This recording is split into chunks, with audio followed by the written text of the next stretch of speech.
La halaqa, c'est pour les jeunes et pour les parents, bi'idhnillah. Donc, si vous pouvez, tout le monde, bi'idhnillah, se rapprocher et porter attention parce que c'est vraiment important ce que je vais dire aujourd'hui. Et s'il vous plaît, les gars, s'il vous plaît, parlez pas. Juste écoutez. Si vous voulez parler, vous pouvez parler à l'extérieur, mais déconcentrez pas ceux qui veulent écouter. Déconcentrez-moi pas parce que moi, j'essaie de transmettre un message, Inch'Allah. S'il vous plaît, ok?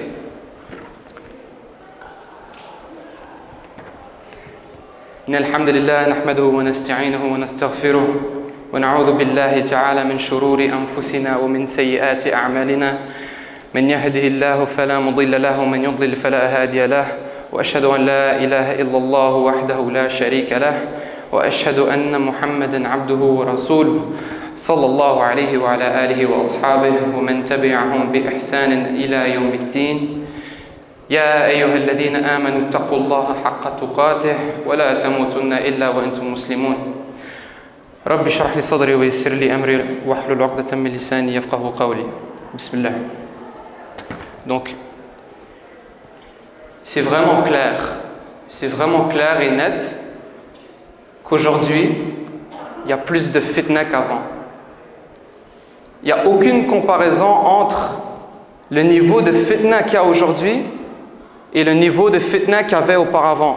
C'est-à-dire, lorsque ceux qui sont vieux maintenant, lorsqu'ils étaient plus jeunes, leur fitna, le fitna qu'ils devaient subir, eux, c'est pas comparable au fitna d'aujourd'hui. Pourquoi? Parce qu'on a les réseaux, on a les films, on a la propagande à l'école, surtout dans le monde occidental. C'est-à-dire au Canada, en France, aux États-Unis, etc. Donc il n'y a aucune comparaison. Donc c'est clair et c'est pas étonnant que les jeunes, c'est-à-dire nous, on subisse plus et c'est clair aussi que ça va être plus difficile maintenant de s'abstenir du haram. Juste parce que notre prophète sallallahu alayhi wa sallam, il a dit que l'arrivée du Dajjal c'est le plus gros fitna, ça ne va pas dire que c'est le seul fitna. Et ça ne va pas dire qu'il n'y aura pas d'autres fitna qui vont être immenses et durs à combattre. Surtout pour les jeunes. Aujourd'hui, les tests, ils deviennent de plus en plus immenses, ils deviennent de plus en plus durs à combattre. Et malheureusement, à cause de ça, c'est plus dur pour les jeunes de devenir respectueux, de se concentrer sur son dîn, de se rapprocher d'Allah subhanahu wa ta'ala, de baisser le regard, de devenir humble, de faire du hifd, même le hifd, la mémorisation du Coran. Pourquoi? Parce que plus tu fais du haram, plus ça va être difficile de mémoriser le Coran. Ça c'est wala shak. Donc, dans un temps de fitn, ça va être encore plus dur de mémoriser le Coran, surtout si on prend en considération le fait que la musique s'est répandue. Il faut prendre ça en considération parce que les jeunes, ils grandissent dans cet environnement-là. Les plus vieux, c'est-à-dire les anciens, les parents, ils n'ont pas à grandir dans cet environnement-là où est-ce que le haram est partout, le haram est à l'école, le haram est non seulement accepté mais propagé. Et malheureusement, ce que nous on remarque, les frères du halaqa, ce que nous on remarque, c'est qu'il y a beaucoup moins d'empathie envers les jeunes de la part des parents. Nous, on le remarque. Pourquoi? Parce qu'on passe une soirée complète avec les jeunes. Ils viennent ici pour le halaqa, ils s'en vont au gymnase pour jouer, faire du sport, etc., pour manger, et après ils partent. Mais c'est pas juste ça. Des fois, nous, on engendre des conversations avec ces frères-là. Et on essaye de comprendre pourquoi est-ce qu'ils sont dans ce haram? Pourquoi est-ce qu'ils ont de la misère à se débarrasser de certaines mauvaises habitudes? Et il nous l'explique. Et en réalité, c'est vraiment dur, voire même certaines personnes vont dire que c'est improbable de se dissocier de ces harams-là. Donc il faut être empathique avec ces jeunes-là. Les frères qui viennent ici, il faut qu'on soit empathique. Non seulement les parents, mais aussi les jeunes qui, Allah subhanahu wa ta'ala a décidé de guider. On profite, on prend avantage de ça pour essayer d'aider les autres qui ont besoin de hidayah. Parce qu'il se fut un temps où nous, on n'avait pas de guidée. Il se fut un temps où nous, on n'avait pas d'expérience Il se fut un temps où est-ce qu'on ne savait pas c'était qui Allah subhanahu wa ta'ala. Mais il y avait des frères ou des parents ou des chouyours qui sont venus nous voir, qui nous ont enseigné la religion, qui nous ont enseigné les manières et la façon d'être du prophète sallallahu alayhi wa sallam. Mais il y a d'autres jeunes qui n'ont pas ces opportunités-là. Malheureusement, il faut que nous maintenant on prenne la relève. Il faut qu'on soit conscient que cette bénédiction que Allah subhanahu wa ta'ala nous a donnée, il faut l'offrir aux autres. Sinon, c'est de l'égoïsme. On fait juste penser à nous, notre hidayah, non, c'est moi je veux juste aller au paradis, etc. Je pense qu'à moi. Mais l'idée, c'est de rapprocher les autres vers le dîn. Donc les jeunes, malheureusement, non seulement ils subissent le haram, mais ils subissent aussi le manque d'empathie de la part des parents. Malheureusement. J'entends, chaque fois qu'on fait les halaqas et tout, il y a des frères qui n'ont pas trop, des jeunes, des ados, qui n'ont pas trop envie de rester.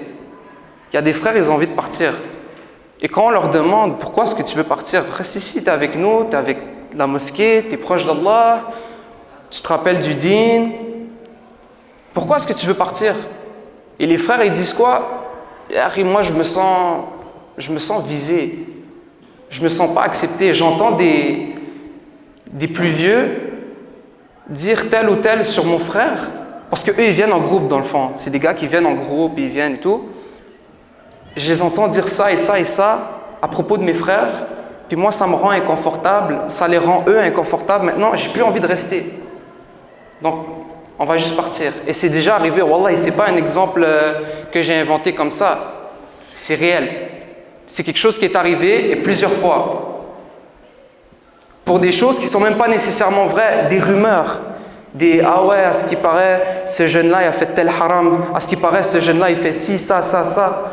Mais le prophète, sallallahu alayhi wa sallam, il a dit « Iyyakum wa-dhann, fa inna dhanna akdhabul hadith » Faites attention aux mauvais soupçons, parce que le mauvais soupçon, c'est le discours le plus trompeur. Il y en a trop parmi nous, et même parmi les plus vieux, qui ont le mauvais soupçon des jeunes. Et là, maintenant, les jeunes, ils n'auront pas envie de venir à la mosquée. Ils vont se dire, tant qu'à être, on va aller chill, on va aller sortir, on va aller à Montréal, on va faire du haram, parce qu'à la mosquée, on n'est pas les bienvenus. Et le prophète, il dit, wala tahassasu, wala tajassasu.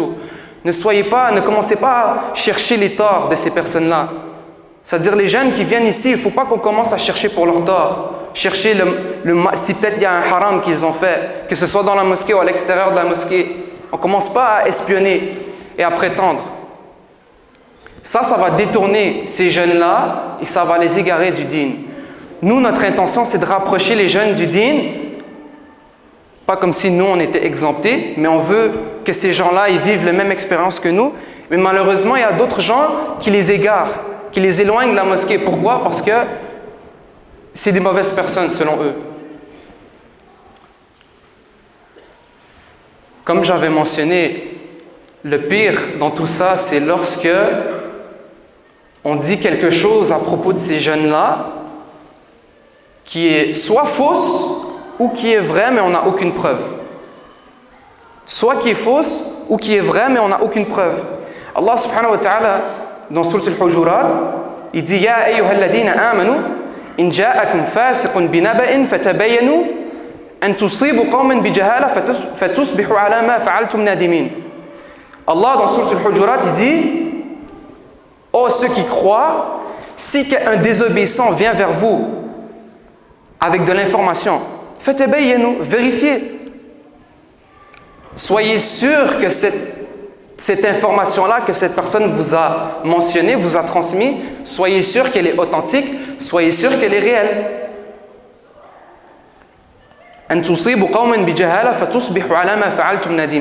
Pour pas que vous commenciez à faire du mal à un certain groupe de personnes ou à un peuple par ignorance ou par négligence pour ensuite le regretter. Parce que vous allez le regretter.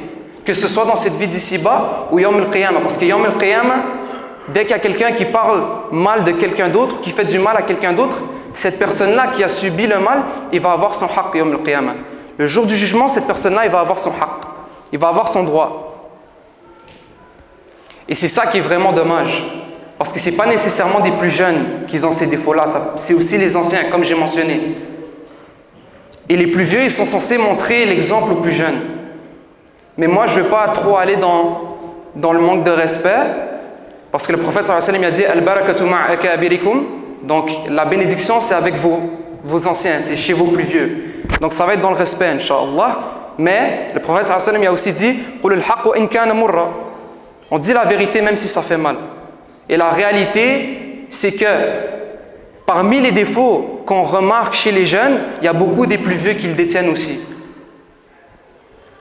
Et moi-même, j'ai subi, de mon expérience personnelle, je ne vais pas faire de généralisation abusive, mais moi-même, durant mon cheminement dans la halaqa, c'est-à-dire lorsqu'on organisait les événements, lorsqu'on prépare des halaqas, lorsqu'on fait les festivals pour le Eid, lorsqu'on fait les tournois, c'est déjà arrivé que des plus vieux que moi, assez vieux pour être mon père, ils viennent me voir et il y a un conflit entre nous deux et ils me menacent ou ils me rabaissent ou ils me manquent de respect. Je me rappelle, il y a 2 ans environ, on a fait le Eid, le festival pour le Eid avec les jeux gonflables et tout. Et moi, dans le fond, on m'a dit que je devais dire à tout le monde que le barbecue était fermé. On m'a dit, toi, Osama, toi, tu t'assures que lorsque des parents ils viennent pour acheter des burgers ou quoi que ce soit, tu leur dis que c'est fermé. Je dis, ok. Et à chaque fois qu'il y a un parent, ou la moitié du temps, il y a une moitié du temps où est-ce que les parents ils disent, ok. Et il y en a qui viennent, puis ils négocient avec moi, ils manquent de respect, ils lèvent leur ton. Il y en a un, je me rappelle, il vient, il me regarde, puis il me dit, j'ai dit, non, désolé, monsieur, c'est fermé, on va ramasser bientôt, plus de barbecue. Il me regarde, puis il me dit, je pense que tu sais pas je suis qui, moi. Je dis, ça, je sais pas t'es qui, mais j'ai pas, quand j'ai vu ça, j'ai réfléchi après, j'ai dit, mais ça c'est une forme de kibr. Parce qu'il n'y a personne ici qui est au-dessus des règlements de la mosquée. S'il y a un règlement, ça c'est l'administration qui l'a décidé, qui l'a choisi, c'est pas moi. Donc ça c'est une forme de kibr, de négliger des règles de la mosquée, établies par la mosquée, parce que tu es quelqu'un de spécial. Un autre exemple, c'est un exemple qu'on voit chaque semaine au halaqa, quand un jeune, et d'ailleurs les gars, 12 ans et plus, c'est 12 ans et plus. C'est pas 11 ans et 3/4 et plus, c'est pas 10 ans et demi et plus, 11 ans et 4/5, c'est 12 ans et plus. Donc s'il y a un jeune qui a moins de 12 ans qui essaie de rentrer dans le gymnase et que nous on lui dit non, c'est non. Même si, parce que c'est déjà arrivé qu'on leur dit non et après il y a les parents qui viennent puis qui disent non mais c'est quoi ces règlements-là, etc., etc.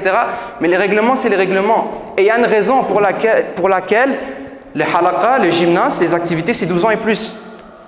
Parce que s'il y a des jeunes, des petits qui rentrent et qui jouent au foot avec des gars qui font 1m95 et ils se font plaquer et ils pleurent, là après les parents ils vont venir se plaindre, encore une fois. Donc c'est une épée à 2 lames. C'est on perd, peu importe la décision qu'on prend, on perd. Donc comprenez et soyez empathiques envers les plus jeunes, non seulement les plus jeunes qui assistent au halaqa, mais les plus jeunes qui veulent faire du bénévolat, qui veulent s'impliquer, qui veulent contribuer à la Ummah. Parce que d'un côté, on entend « ouais, les jeunes, ils ne sont pas assez impliqués. Ouais, les jeunes, ils font que du haram. » Mais quand il y a des jeunes qui essaient de s'impliquer et qui essaient de faire le halal et qui essaient de faire le khayr, ils se font rabaisser aussi. Pourquoi? Parce qu'ils ne le font pas de la bonne manière. Ou ils ne le font pas d'une manière qui convient à tout le monde. Donc c'est soit l'un ou l'autre. Ça, c'est un message pour les plus vieux et pour les plus jeunes aussi. Parce que nous aussi, entre frères, les plus jeunes, on n'est pas innocents. Tu sais, on se regarde mal, on se manque de respect. Tu sais, il y en a toujours un qui pense qu'il est meilleur que l'autre et tout. Donc c'est un message pour les deux. Donc, ce qui est important, ce qui est vraiment, ce qu'on doit retenir, ce qu'on doit mémoriser, Inch'Allah, c'est que si on veut s'attendre à ce que les jeunes respectent les règles si on veut s'attendre à ce que les jeunes obéissent aux parents, si on veut s'attendre à ce que les jeunes se rapprochent du dîn, il faut aussi que les plus vieux montrent le bon exemple. Je connais des plus vieux, je les ai vus de mes propres yeux. Et j'en revenais pas. Je croyais que c'était moi le problème, mais la vérité, c'est vraiment récurrent. Il y a des plus vieux qui trichent. Il y a beaucoup de plus vieux qui trichent. Il y en a qui, par exemple, si j'utilise l'exemple du barbecue encore là, des fois il y a une file, et moi je dis à tout le monde que c'est fermé, et j'en vois qu'ils essaient de passer en arrière de moi comme ça. Et là, moi je leur dis, tu sais, moi, parce que j'ai des yeux qui fonctionnent, donc je me retourne, je leur dis, je vous vois, c'est fermé et tout. Eux, ils me disent quoi? Non, moi j'étais là dès le début, moi j'étais là avant et tout et tout. Alors que moi, je me rappelle, ils n'étaient pas là. Donc ils me mentent en pleine face. Et après, quand je leur dis, c'est fermé, ils restent là, ils disent non, moi je reste. Donc c'est un mauvais comportement chez les jeunes, mais il faut aussi être conscient du fait que c'est pas pour rien. Si on veut s'attendre à ce que les jeunes ils respectent les règles, il faut que les plus vieux ils respectent les règles aussi. Et aussi le halaqa, c'est pas un remède ultime. Il ne faut pas juste laisser les jeunes au halaqa et s'attendre à ce que lorsqu'ils ressortent, ils deviennent des anges. Ça commence à la maison. Il faut plus de ibadat à la maison.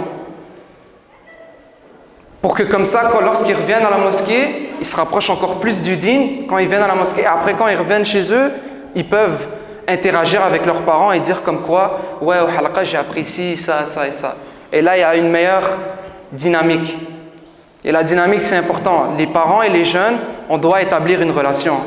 On est toute une umma ici, que ce soit des jeunes ou des vieux, il faut qu'on s'unisse selon... Si on a tous la même compréhension de l'islam, Inch'Allah aussi, faut retenir ça. Mais c'est une dynamique, c'est un effort d'équipe. On s'entraide, puis malheureusement, il y a beaucoup de ces projets-là, de ces activités-là qu'on fait, où est-ce que c'est juste des jeunes qui s'impliquent. C'est juste des jeunes qui s'impliquent, et même ces jeunes-là, on leur met beaucoup de pression. C'est une grosse responsabilité, le halaqa. Et les événements, tout ça, c'est beaucoup de stress, c'est beaucoup de pression et c'est une grosse responsabilité. Très grosse responsabilité. Et les gens, ils ne comprennent pas. Les gens, ils pensent que nous, on prend telle décision et pas telle décision parce que... Alors qu'il y a des circonstances. Il faut prendre en considération tout. Moi, les frères du halaqa qui sont avec moi, le nombre de fois qu'ils se sont fait manquer de respect, le nombre de fois qu'ils se sont fait dire des choses, j'en croyais pas mes oreilles, alors que nous, on avait des bonnes raisons de prendre certaines décisions-là. Donc c'est quelque chose qu'il faut vraiment retenir. Si on veut que les jeunes, Inch'Allah, ils deviennent des shuyukh, des a'imma, des tullab al-ilm, des étudiants de sciences, il faut que nous, on montre le bon exemple. Il faut que nous, on montre le bon exemple. Il ne faut pas s'attendre à ce que notre fils soit un alim alors que nous-mêmes, on ne fait pas l'effort. Inch'Allah. Donc, c'est pas mal tout ce que je voulais vous dire pour ce soir, Inch'Allah. Si on veut que les jeunes ils s'améliorent, il faut les encourager. Il faut les encourager, il ne faut pas les égarer. Il ne faut pas leur donner envie de plus venir à la mosquée. Et que s'il y a quelque chose, si des gars ils viennent ici et qu'ils ont une allure vraiment louche, il faut avoir le bon soupçon. Husn al-dhann, le bon soupçon. Pas toujours dire non, c'est sûr, lui c'est un criminel, non, lui c'est sûr qu'il a fait ci, ça, ça, ça. Ça c'est inacceptable. Parce qu'après la personne elle va sortir et elle ne va plus jamais revenir à la mosquée. Et ça c'est une perte. On a fait tout cet effort-là pour rien. Inch'Allah. Donc, s'il vous plaît, guys, levez-vous pas automatiquement. Le frère Aman, il va faire un petit rappel de 5 minutes et après on pourra tous partir pour jouer, manger, etc. Donc, subhanakallahumma wa bihamdik, ashhadu an la ilaha illa ant, astaghfiruka wa atubu ilayk. Jazakumullahu khairan, wassalamu alaykum wa rahmatullahi wa barakatuh. Assalamu alaykum wa rahmatullahi wa barakatuh. J'espère que vous allez tout bien, j'espère que vous avez tout apprécié le halaqa du frère Oussama. Juste une couple de rappels. Le halakha, ce n'est pas un événement gratuit. Right? La nourriture, ça coûte de l'argent. La nourriture que vous mangez coûte de l'argent. Et les événements qu'on organise, l'événement du Oustad Abu Taymiya, l'événement du Cheikh Mohamed Hablos, l'événement du Cheikh Navid Aziz, tous ces événements-là, ce ne sont pas des événements qui sont gratuits. Donc, pour que la halakha puisse continuer de la façon qu'elle continue et pour qu'on puisse organiser plus d'événements, il nous faut des dons qui viennent de la part de la communauté. Il nous faut des dons des parents. Donc, s'il vous plaît, le mois de Ramadan arrive pour qu'on puisse continuer la halakha la façon qu'on veut, pour qu'on puisse améliorer certaines sadaqas, donnez-les envers la halakha. Donnez-les envers les jeunes. Deuxièmement, le halakha, c'est un événement pour les enfants de 12 ans et plus. Surtout la partie, le halakha en tant que tel, c'est correct s'il y a des enfants qui viennent. Mais pour la partie sport, pour la partie nourriture, on ne peut pas avoir des gars de 20 ans, des gars de 23, 24 ans en train de jouer au basketball avec des enfants de 11 ans. Parce que physiquement, c'est pas sécuritaire. La halakha ici, c'est pas une garderie non plus. Donc, je vous demande, surtout aux parents, si vos enfants ont moins que 12 ans, s'il vous plaît, ne venez pas les amener puis les laisser, puis vous dire que, ok, les gars ici vont en prendre soin. Parce qu'à la fin de la journée, nous, on est là pour les gars de 12 ans et plus. Les samedis, il y a un halakha pour les enfants. Vos enfants sont encouragés à aller à ce halakha-là. Les samedis ici, Inch'Allah. Aujourd'hui, on va tous manger de la pizza vers 9h20, 9h25 pour enfants et comme pour parents. Ça va être servi dans le gymnase, Inch'Allah. Je vous demande tous de ne pas gaspiller votre nourriture. S'il vous plaît, ce que vous prenez, mangez-là. Et Inch'Allah, c'est bon, on va aller faire du sport.